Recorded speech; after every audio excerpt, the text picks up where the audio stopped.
तो चलिए शुरू करते हैं। देखिए, आज पढ़नी है टीचिंग एप्टीट्यूड। और टीचिंग एप्टीट्यूड पूरी बेसिक से पढ़ेंगे। यदि आप कुछ नहीं जानते हैं टीचिंग एप्टीट्यूड के बारे में, शिक्षण योग्यता के बारे में, तो ये बिल्कुल क्लास आप ही के लिए है। और शुरू से लेकर लास्ट तक पूरे यूनिट को कवर करेंगे, जो कि मुख्य रूप से यूजीसी नेट में पूछी जाती है। और इससे प्रश्न बहुत अच्छे बनते हैं, लगभग 4-5 क्वेश्चन बन ही जाते हैं। और यदि आप टीईटी या स्टेट का एग्ज़ाम भी देते हैं किसी भी टीचर के लिए, या फिर बीपीएससी हो गया, इन सारे टीचरों के लिए अगर आप एग्ज़ाम देते हैं तो उसमें टीचिंग एप्टीट्यूड मुख्य रूप से पूछा जाता है। इसलिए ये क्लास बहुत ही महत्वपूर्ण होने वाला है, इसलिए ध्यान से इसे पढ़ेंगे। चलिए शुरू करते हैं टीचिंग एप्टीट्यूड। देखिए, वे कौन से महत्वपूर्ण विषय हैं जिन पर आपको ध्यान केंद्रित करना है। यानी टीचिंग एप्टीट्यूड का लगभग हम लोग उस सिलेबस के बारे में बात कर लेते हैं जिसके विषय में हमें पढ़ना है। पहले शिक्षण की प्रकृति, उद्देश्य, शिक्षण के चरण, शिक्षण को प्रभावित करने वाले कारक, इनके बारे में भी पढ़ेंगे। अध्यापक के विषय में भी पढ़ेंगे कि क्या है ये। अभी समझिए टीचिंग एप्टीट्यूड में क्या क्या पढ़ना है उसके विषय में। टीचिंग एप्टीट्यूड की विशेषताएं पढ़ेंगे, शिक्षार्थी की आवश्यकताओं की पहचान कैसे करना है ये पढ़ेंगे, उपयुक्त परिस्थिति बनाना कि किस परिस्थिति में किस तरीके से पढ़ाया जाए, प्रभावी शिक्षक क्या है, प्रगतिशील शिक्षक कौन है, शिक्षण शैलियाँ कैसे डेवलप होगी, शिक्षक की भूमिकाएं क्या होगी, प्रेरक होगी, सुविधा प्रदाता होगा, वो लोकतांत्रिक होगा, डेमोक्रेसी, मार्गदर्शक होगा, परामर्शदाता होगा, संरक्षक होगा, सामाजिक अभियंता, कक्षा निहार्थ होगा। शिक्षार्थी की विशेषता की भी बात की जाएगी, किशोर और वयस्क शिक्षार्थियों की विशेषताएं, शैक्षणिक, सामाजिक, भावनात्मक और रचनात्मक और व्यक्तिगत अंतर। ये तो सिलेबस की बात अभी हो रही है, क्लास को भी शुरू करेंगे। बस थोड़ी सी पहले सिलेबस को समझ लेते कि हमें पढ़ना क्या क्या है। शिक्षण के तरीके और तकनीक, शिक्षार्थी केंद्रित शिक्षण क्या होती है, रणनीतियाँ क्या होती है उसके लिए, परियोजनाएं, समूह चर्चा क्या है, गतिविधि क्या है, सहकारी शिक्षण क्या है, सेमिनार, वाद विवाद आदि, आईसीटी, एवीएट्स, सुधार, मूल्यांकन के उपकरण और तकनीक, सीसीई और मूल्यांकन की अवधारणा, प्रभावी उपयोग, एनसीएफ 2005, केसीएफ 2007, शिक्षा का अधिकार अधिनियम 2009 में संदर्भ और सीखने का को समझना, ये सारी चीज़ों को भी हम क्या करेंगे, कवर करेंगे। थोड़ी सी और है, मूल्यांकन प्रणाली भी पढ़ना है आपको, विकल्प आधारित जो होती है, क्रेडिट बेस्ड सिस्टम जो होती है, शिक्षण योग्यता परीक्षण को संभावित कर। चलिए, ये सारी चीज़ें पढ़नी है। चलिए अब शुरू करते हैं क्लास को। शिक्षण योग्यता प्रशिक्षण संबंधित क्षमताओं के माप है जो सफलता का पूर्वाभास देता है। ये कह रहा है कि शिक्षण योग्यता क्या है, परीक्षण संभावित क्षमताओं का क्या है, माप है जो सफलता का पूर्वाभास देता है। यानी आप किसी चीज़ को लेकर तैयारी कर रहे हैं तो आप शिक्षण करिएगा तो वो पूर्वाभास है, आपको बताएगा कि हाँ आप सक्सेस हो पाइएगा या नहीं, आप क्या कर रहे हैं उसके विषय में ही तो शिक्षण से कैसे पता चलेगी, शिक्षण से ही। किसी भविष्य काल का संबंधित कार्य उद्देश्य पूर्व अनुमानित है और उसका ध्यान अक्सर एक ही क्षमता या संबंधित क्षमताओं के छोटे संग्रह तक सीमित होता है, जो यह सुनिश्चित करता है कि जो उम्मीदवार शिक्षण पेशे में प्रवेश करना चाहते हैं उनके पास आवश्यक जानकारी और कौशल है। यानी यदि आप शिक्षण के लिए बढ़ रहे हैं या टीचर बन रहे हैं तो आपके पास क्या होनी चाहिए, पर्याप्त ज्ञान होना चाहिए और कौशल भी, स्किल भी होनी चाहिए। यह एक सफल शिक्षक बनने के लिए आवश्यक बुनियादी गुणों को संदर्भित करता है। आपको अगर सफल शिक्षक बनना है तो सबसे पहले तो शिक्षण टीचिंग एप्टीट्यूड आनी ही चाहिए कि आप किस तरीके से किस बच्चे को कैसे पढ़ा पाइएगा आप। इसमें योग्यता, सॉफ्ट स्किल, बुद्धि, रवैया, कई अन्य गुण शामिल है जो एक व्यक्ति से अपेक्षित होते हैं जो बनना चाहता है। यानी उस व्यक्ति से अपेक्षा की जाती है कि आपका गुण, धर्म, धर्म नहीं रवैया, ये सारी चीज़ें कैसी है। चलिए सफल शिक्षक की बात करते हैं। शिक्षा मेरा चलिए हाँ सॉरी, थोड़ा सा जुकाम है। शिक्षा से मेरा तात्पर्य बच्चों और मनुष्य के शरीर, मन और आत्मा से सर्वांगीण सर्वश्रेष्ठ को बाहर निकालना है। साक्षरता का शिक्षा का अंत या शुरुआत नहीं है। साक्षरता शिक्षा का अंत या शुरुआत नहीं है। कौन कहते हैं? M.K. गांधी, महात्मा गांधी कहते हैं इसके विषय में। चलिए और सारी डिफिनीशन भी आपको आगे देखने के मिलेगी। अगर आप कभी इंटरव्यू के लिए जाते हैं, इससे कभी प्रश्न बन जाते हैं, तब तो कुछ ये भी जानना जरूरी रहता है डिफिनीशन की कि इन्होंने क्या कहा। शिक्षा सबसे शक्तिशाली हथियार है जिसका उपयोग आप दुनिया बदलने के लिए कर सकते हैं। कौन कहते हैं? नेल्सन मंडेला JD ये कहते हैं। इस चीज़ को भी ध्यान रखिएगा कि शिक्षा क्या है? सबसे शक्तिशाली हथियार है जिसका उपयोग दुनिया को बदलने के लिए कर सकते हैं। Nelson Mandela. शिक्षण की अवधारणा को पढ़ेंगे। शिक्षण क्या है? यह निर्देश, कंडीशनिंग, प्रशिक्षण और सिद्धांत जैसी अन्य सापेक्ष अवधारणाओं से कैसे भिन्न है, उसे जानते हैं कि किस तरीके से ये निर्देश कंडीशनिंग से कैसे अलग है। चलिए, शिक्षण शिक्षा के उपकरणों में से एक है और इसका एक विशेष कार्य समझ और कौशल प्रदान करना है। इसका एक विशेष कार्य क्या है? समझ को और कौशल को प्रदान करना। शिक्षण का मुख्य कार्य शिक्षण को प्रभावी बनाना है। शिक्षण के परिणाम स्वरूप सीखने की प्रक्रिया पूरी होगी। इसलिए शिक्षण और सीखना बहुत निकट से संबंधित है।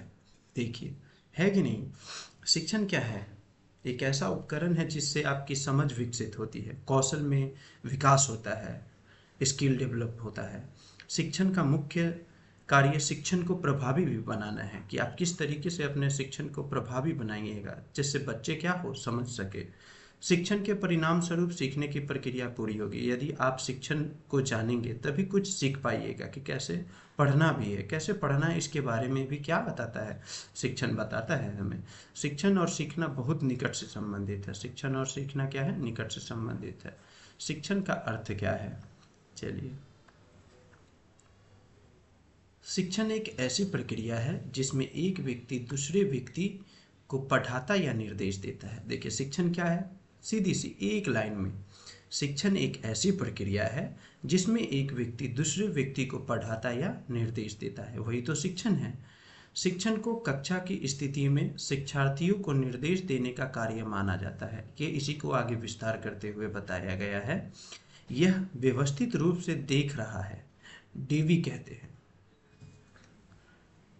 इसे स्थिति का हेरफेर मानते हैं जहां शिक्षार्थी अपनी दीक्षा के साथ कौशल और अंतर्दृष्टि प्राप्त करेगा। कौन? डीवी कहते हैं। महत्वपूर्ण शिक्षण की परिभाषाएं को देख लेते हैं कि शिक्षण की परिभाषाएं किन्होंने किस तरीके से दिया है। चलिए, H.C. मॉरिसन अच्छे शिक्षाविद रहे हैं और बहुत ही बड़े शिक्षाविद रहे हैं। मॉरिसन कहते हैं कि शिक्षण अधिक परिपक्व व्यक्ति और कम परिपक्व व्यक्ति के बीच क्या है? घनिष्ठ संपर्क है।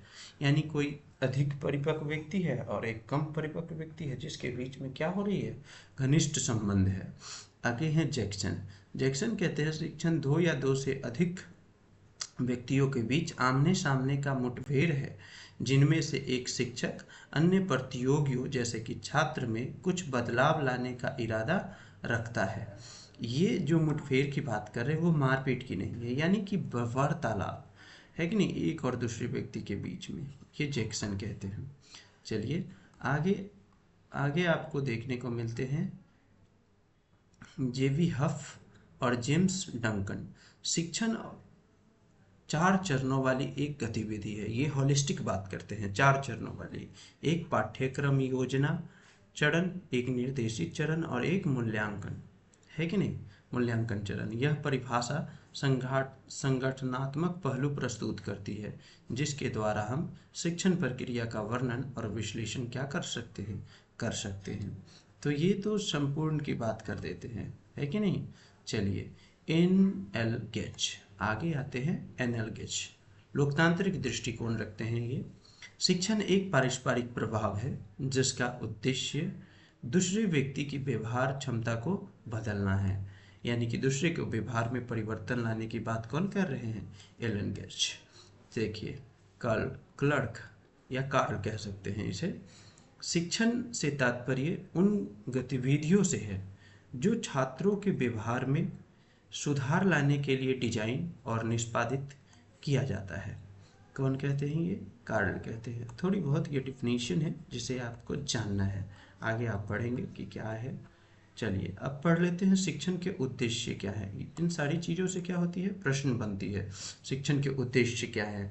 उस तरीके से आपको 2-3 उसमें से दे देंगे ऑप्शन में, और 2-3 गलत भी, और 2 के बाद 4 के बीच में 2 सही होगा 2 गलत होगा, इस तरीके से। इसलिए थोड़ा ध्यान से पढ़िएगा।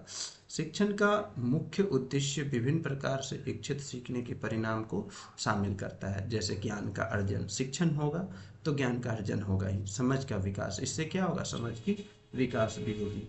वैचारिक, बौद्धिक और विषय विशिष्ट कौशल का क्या होगा, विकास होगा। इसके भी क्या है, ये सारे उद्देश्य है। उसके बाद है मूल्यों का विकास। मूल्यों का विकास भी होने हैं। सामान्य तौर पर विद्यार्थी के व्यवहार एवं आचरण में परिवर्तन लाना, पद्धतिगत आलोचनात्मक सहित छात्रों के सीखने के कौशल में सुधार करना, सोच, लेखन, रचनात्मकता, परिकल्पना आदि विषय ज्ञान समाज को एक सामाजिक एवं कुशल सदस्य प्रदान करना। शिक्षण की प्रकृति एवं विशेषताएं क्या है, इसके विषय में भी बात कर लेते हैं।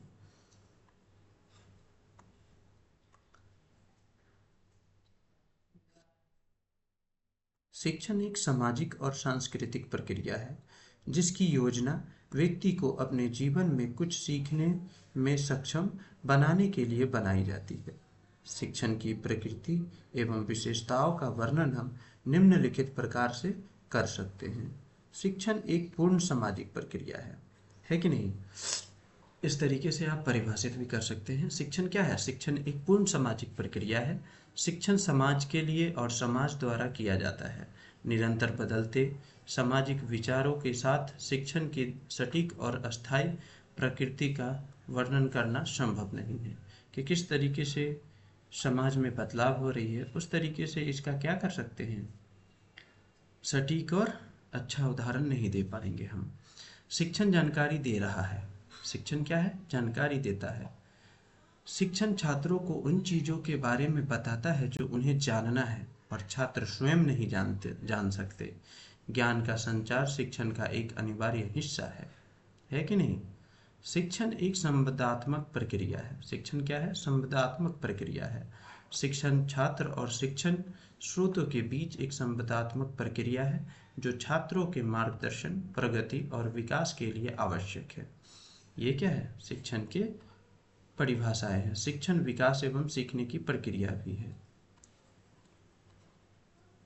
शिक्षण से और क्या क्या चीजें होती है, शिक्षण से व्यवहार में परिवर्तन आता है। शिक्षण एक कला के साथ साथ विज्ञान भी है। शिक्षण आमने सामने की मुठभेड़ है। ये सारे आपको असर्शन बेस में आ जाती है, इसलिए ध्यान से थोड़ा सा देख लीजिए, एक नज़र देखते जाइए। शिक्षण अवलोकनीय, मापने योग्य, परिवर्तनीय है। शिक्षण एक कुशल व्यवसाय भी है। कभी कभी पूछ देता है क्या शिक्षण व्यवसाय है, बच्चे कहते हैं नहीं, व्यवसाय तो हो नहीं सकता। लेकिन क्या शिक्षक, क्या इसकी व्यापार शिक्षण के द्वारा नहीं होती है? क्या ये सारी कोचिंग, बड़े बड़े संस्थाएं क्यों चल रही है, व्यापार ही तो है। यदि आप सफल शिक्षक है तो आप अपनी पेशा व्यापार की तरफ भी लगा सकते हैं। प्रत्येक सफल शिक्षक से यह जानने की अपेक्षा की जाती है कि नहीं। आपके पास अगर टीचिंग स्किल है तो आप पढ़ा सकते हैं, कहीं भी पढ़ा सकते हैं, चाहे वो कॉलेज हो या फिर आपका कोचिंग संस्थान। सीखने सिखाने की स्थिति के सामान्य तरीके भी होते हैं। शिक्षण से सीखने में सुविधा भी होती है। शिक्षण एक चेतन और अचेतन दो प्रक्रिया है। शिक्षण स्मृति स्तर से चिंतनशील स्तर तक होता है, यानी जो 3 स्तर होते हैं। शिक्षण के कितने स्तर हैं? 1, 2, 3, ये 3 स्तर भी होते हैं। शिक्षण, प्रशिक्षण, कंडीशनिंग, अनुदेश और उपदेश एक सातत्य है। चलिए इसके बारे में भी आगे पढ़ेंगे कि कंडीशनिंग क्या है। मूल स्रोत, शिक्षण की परिभाषा।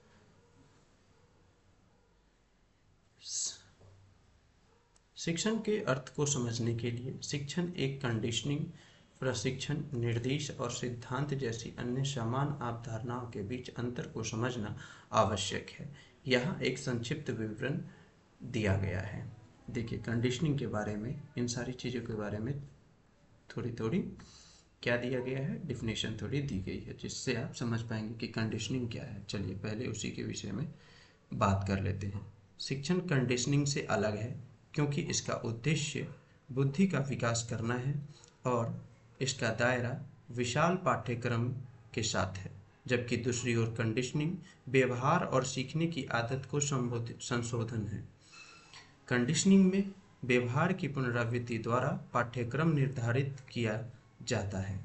कंडीशनिंग क्या है इसके विषय में आप जान लिए। चलिए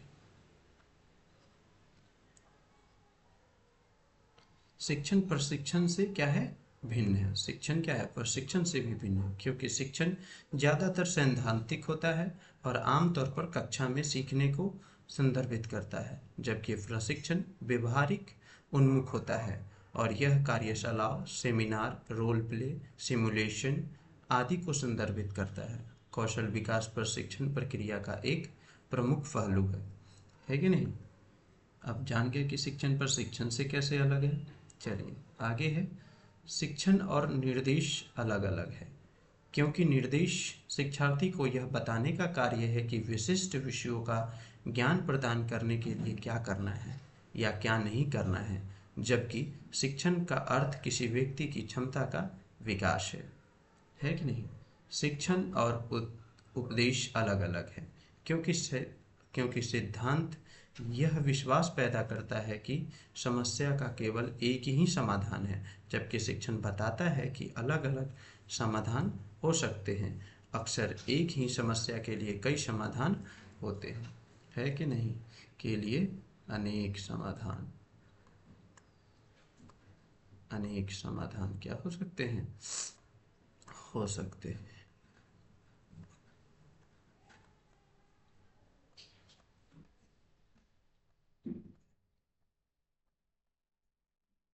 इन सारी चीज़ों को भी आप नोट करते चले तो ज़्यादा बेहतर है। वैसे आप क्लास को ध्यान से देखिए।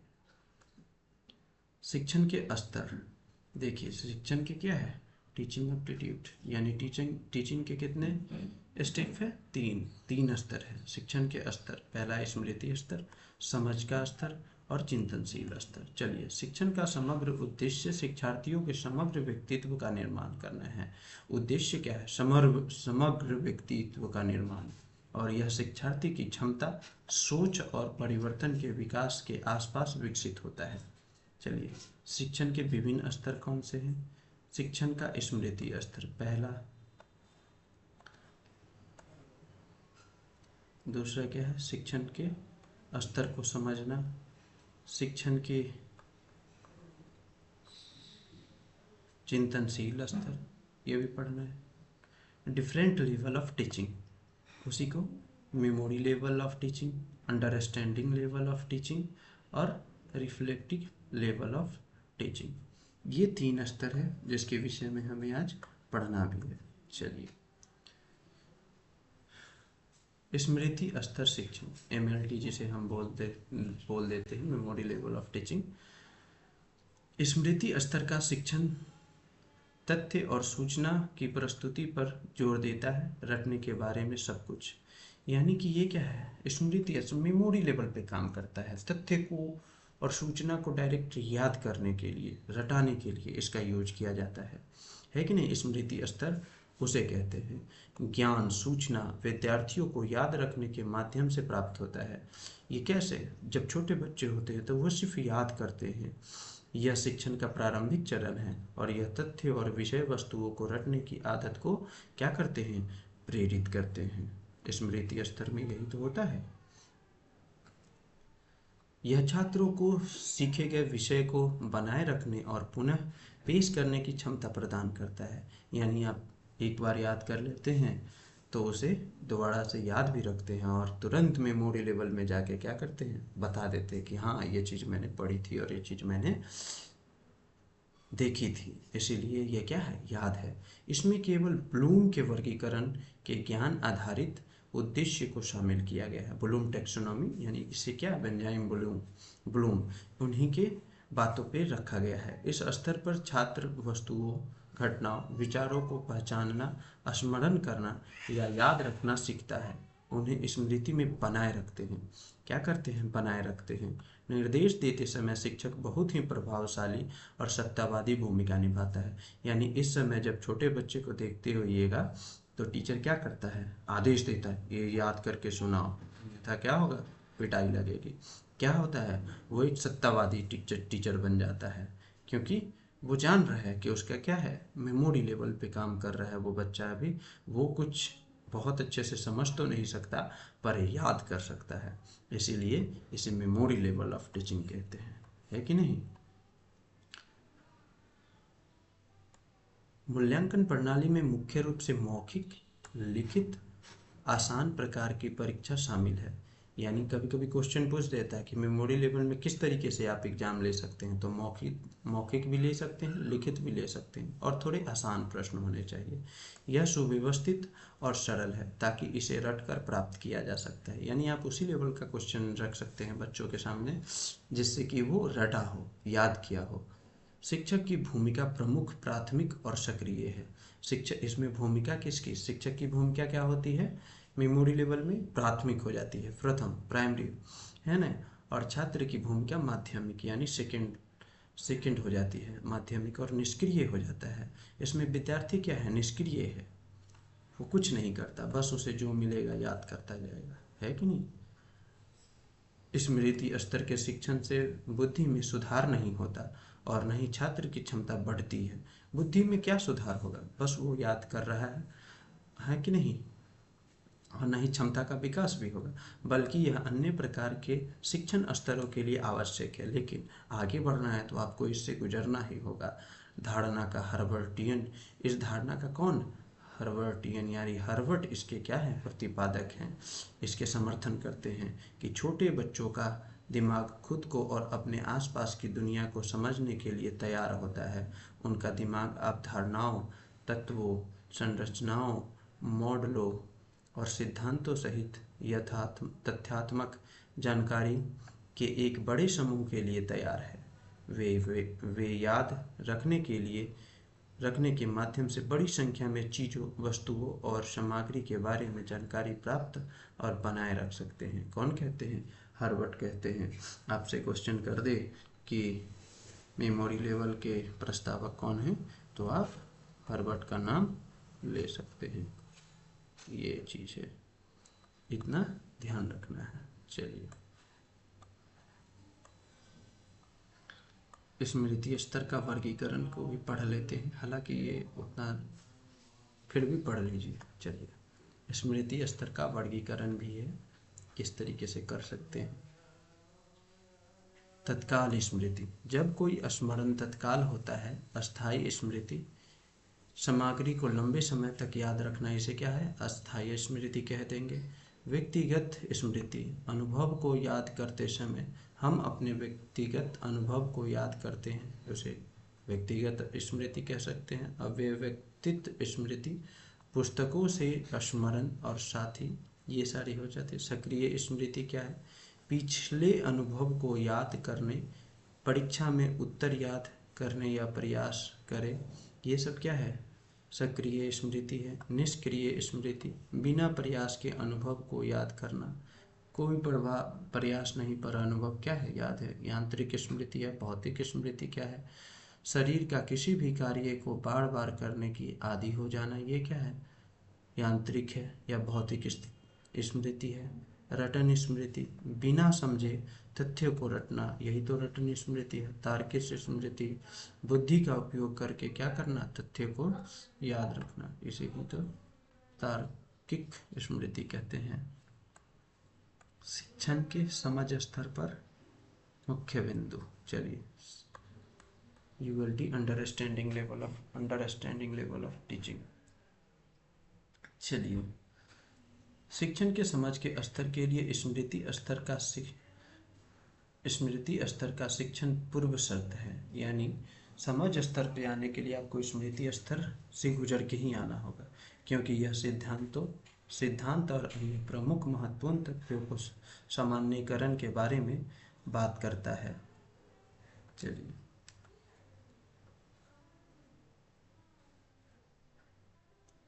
यह पहले से ज्ञात तथ्यों और विषय के आधार पर अपने अर्जित ज्ञान का उपयोग करने के लिए छात्रों की सोच स्तर को बनाने में मदद करता है। ठीक है, ULT का बात हो रहा है। शिक्षक छात्रों को सिद्धांतों और तथ्यों के बीच संबंध के बारे में समझाता है और उन्हें सिखाता है कि इन सिद्धांतों का कैसे लागू किया जा सकता है कि नहीं, कि इन सिद्धांतों को कैसे लागू किया जा सकता है। यह विषय की महारत पर ध्यान केंद्रित कराता है कि क्या विषय है, उसके विषय में ये बात करता है। यह छात्रों को मेमोरी, इंसाइट के कौशल विकसित करने के लिए अधिक से अधिक अवसर प्रदान करता है। इस स्तर की मूल्यांकन प्रणाली मुख्यतः वस्तुनिष्ठ प्रकार के प्रश्न एवं निबंध होती है। ठीक है, शिक्षण के समझ स्तर में छात्र और शिक्षक दोनों सक्रिय भूमिका निभाते हैं। इसमें क्या है, दोनों सक्रिय भूमिका निभाते हैं।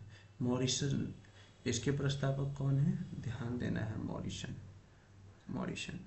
मॉरिसन ने शिक्षण के समझ स्तर को 5 चरणों में विभाजित किया है। अन्वेषण, पिछले ज्ञान का परीक्षण करना, उसे अन्वेषण। सामग्री का विश्लेषण करना, अन्वेषण है। प्रस्तुति, दूसरा क्या है, प्रस्तुति। छात्रों के समझने तक सामग्री प्रस्तुत की जाती है। निदान किया जाता है और पुनर्कथन किया जाता है। आत्मसत्तीकरण, सामान्यीकरण, व्यक्तिगत गतिविधियां, प्रयोगशाला में काम करना और पुस्तकालय सामग्री का परीक्षण करना, ये क्या मॉरिसन कहते हैं। इसमें क्या कैसे आप कैसे कर सकते हैं। संगठन, विद्यार्थियों को प्रतिनिधित्व के अवसर प्रदान करना, किस में, अंडरस्टैंडिंग लेवल में, नहीं ULT, हाँ अंडरस्टैंडिंग लेवल में। ठीक है, सस्वर पाठन, छात्र सामग्री को मौखिक रूप से प्रस्तुत करता है। क्या करता है, मौखिक रूप से प्रस्तुत करता है। शिक्षण के चिंतनशील स्तर, RLT, reflective level of teaching, इसके विषय में बात कर लेते हैं। सबसे उच्च स्तर की ये टीचिंग लेवल होती है। किसी चीज पर चिंतन करने का अर्थ है कुछ समय तक किसी चीज पर सावधानी पूर्वक विचार करना। इसका मतलब किसी चीज के बारे में गहराई से सोचना भी है। चलिए, यह समझ स्तर और स्मृति स्तर दोनों के शिक्षण और इसकी समस्या केंद्रित के बारे में बात करता है कि उसमें क्या समस्या थी। आप उसमें क्या करते हैं, बुद्धि का उपयोग लगते हैं। अच्छा, जैसे कि आप मान लीजिए रिसर्च किसी चीज़ के मान लीजिए कर रहे हैं, तो उसमें भी आप किसका, इसी स्तर का उपयोग करते हैं। इसका मुख्य उद्देश्य समस्या समाधान, आलोचनात्मक और रचनात्मक स्वतंत्र मौलिक सोच विकसित करना है। समस्या समाधान, क्वेश्चन बन जाता है कि समस्या समाधान कौन सी टीचिंग लेवल है, तो आप सीधे RLT कर सकते हैं, है कि नहीं। RLT का नाम आप दे सकते हैं। चलिए, इस स्तर पर समस्या की पहचान करने, उसे परिभाषित करने और उसका समाधान ढूंढने पर जोर दिया जाता है। विद्यार्थी की मौलिक सोच एवं रचनात्मक क्षमताएं इस स्तर पर क्या होते हैं, विकास होती है। एक छात्र कोर सक्रिय और प्राथमिक होता है। इसमें क्या होता है, केंद्र में होता है। छात्र क्या होता है, सेंटर में होता है, और सक्रिय भी होता है और प्राथमिक भी होता है। जबकि शिक्षक माध्यमिक और निष्क्रिय हो जाता है। इस लेवल पे क्या होता है, टीचर साइड से, बाई साइड से काम करता है वो, है कि नहीं। चलिए, शिक्षण के चिंतनशील स्तर आरएलटी में हंट के प्रमुख, इसके कौन है प्रस्तावक? हंट का नाम याद रखना है, हंट प्रस्तावक है। इसमें यूएलटी शामिल है और एमएलटी यह समस्या केंद्रित शिक्षण है। छात्रों को गोद लेने के लिए माना जाता है, समस्या को हल करने के लिए किसी प्रकार का शोध दृष्टिकोण है। कक्षा का वातावरण पर्याप्त रूप से खुला और स्वतंत्र होना चाहिए, है कि नहीं?